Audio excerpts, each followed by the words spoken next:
రామకృష్ణ పరమహంస గారి దగ్గరికి ఒకరోజు ఒక అతను వచ్చి ఇలా అన్నాడంట, మీరు నాకు భగవద్ దర్శనం ఇప్పించాలి అని చెప్పి అడిగాడంట. దానికి నేను నవ్వుతూ సరే ఇప్పిస్తాను అని చెప్పి అతను ఒక చోటు తీసుకెళ్ళాడంట. తీసుకుని వెళ్ళి గంగానదిలో స్నానం చేయమన్నాడంట. సరే నేను గంగానదిలో స్నానం చేస్తుండగా ఆ స్నానం చేస్తున్న అతన్ని ఈ రామకృష్ణ పరమహంస గారు కాసేపు నొక్కి పెట్టి అలా ఉంచాడంట.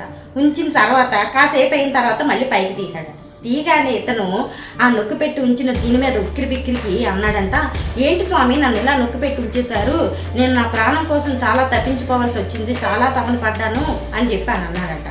దానికి ఈయన అన్నారంట, నీ ప్రాణం పోతున్నప్పుడు దాన్ని కాపాడుకోవడం కోసం చాలా తాపత్రయపడ్డావు కదా అని అడిగాడంట. అడిగితే అవును స్వామి అన్నాడట.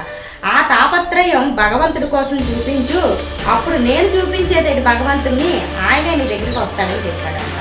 ఘోర మట్టి కుండలు చేస్తూ తన పిల్లవాడు తన కాళ్ళ కింద నడిగిపోతున్న ఆ భక్తి పారవశ్యంలో నిండిపోయి, ఆ పాండురంగడి భక్తి పారవశ్యంలో నిండిపోయి తన పిల్లల్ని తనే పెట్టేస్తున్నా సరే పట్టించుకోకుండా ఆయనలోనే నిమగ్నం అయిపోయాడు. అందుకే ఆ పాండురంగుడు కరిగి ఆ ఘోరాకి వచ్చి 2 చేతులు నరికేసుకున్నప్పుడు కూడా వచ్చి ఆయన సేవ చేశాడు. అలాగే ద్రౌపదీదేవికి దుశ్శాసనుడు చీర లాగేస్తుంటే కృష్ణ నన్ను కాపాడు, కృష్ణ నన్ను కాపాడు అని ఆ తల్లి అరుస్తున్నంతసేపు కూడా కృష్ణుడు వినిపించుకోలేదు.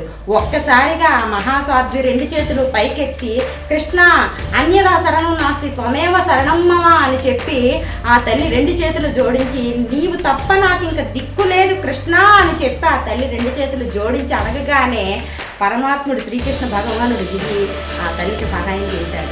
మన శరణాగతి ఎలా ఉండాలంటే, నీవు తప్ప నాకు దిక్కు లేదు, నువ్వు తప్ప నన్ను ఆదుకునే వాళ్ళే లేరు, నాకు నువ్వు తప్ప వేరే ఇంకేమీ వద్దు అని భగవంతుని ఏ రోజైతే మన శరణాగతి అడుగుతున్నామో ఆయన చక్కగా నడుచుకుంటూ చిన్న పిల్లల్లా మన ఇంట్లోకి వచ్చి మన ఆతిథ్యం స్వీకరించి మనల్ని కరుణిస్తాడు.